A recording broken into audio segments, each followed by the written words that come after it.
తిరుమల లడ్డు వివాదంపై ప్రభుత్వం ఏర్పాటు చేసిన సిట్ తన దర్యాప్తును ముమ్మరం చేస్తుంది. ఇందులో భాగంగా సిట్ చీఫ్ సర్వశ్రేష్ఠ త్రిపాఠి నేడు తిరుపతిలో మీడియాతో మాట్లాడారు. ఈస్ట్ పోలీస్ స్టేషన్లో నమోదైన కేసును వివిధ కోణాల్లో దర్యాప్తు చేస్తున్నామని అన్నారు. త్వరలోనే కేసును ఓ కొలికి తీసుకువస్తామని అన్నారు. ఈ కేసుకు సంబంధించిన ప్రతి అంశాన్ని మీడియా ముందు ఉంచుతామని పేర్కొన్నారు. సిట్ ఏర్పాటు చేయడం జరిగింది. దాని పరంగా మనం నిన్న ఇక వచ్చాము. వచ్చినాక మన సిట్ కమిటీతో ఒక మీటింగ్ జరిగింది. మీటింగ్ తర్వాత కేస్ డైరీకి మనం తీసుకున్నాను, రిక్విజిషన్ ఇచ్చాము. అండ్ ది సేమ్ టైం మన ఐఓ కూడా అపాయింట్మెంట్ చేశాము.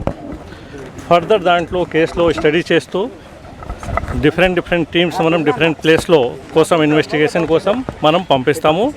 దానికోసం మన యాక్షన్ ప్లాన్ ఇప్పుడు మనం తయారు చేస్తున్నాను. సార్, ఏ ఆస్పెక్ట్స్ మీద ఈ సిట్ ప్రోబ్ ఉంటుంది? స్పెసిఫిక్ ఆస్పెక్ట్స్ మీరు ఏమైనా బ్రీఫ్ చేయగలరు?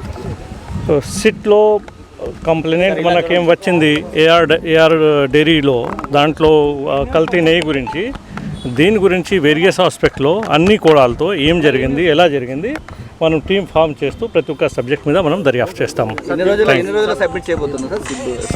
ఇప్పుడు మనం ఇనిషియల్ స్టేజ్లో మనం వచ్చాము, విచారిస్తున్నాను.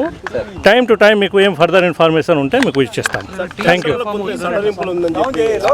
టెండర్ ప్రాసెస్ నేను చెప్పాను కదా, అన్ని కోణాల మీద మనం చేస్తాము, మాట్లాడతాము. ఓకే.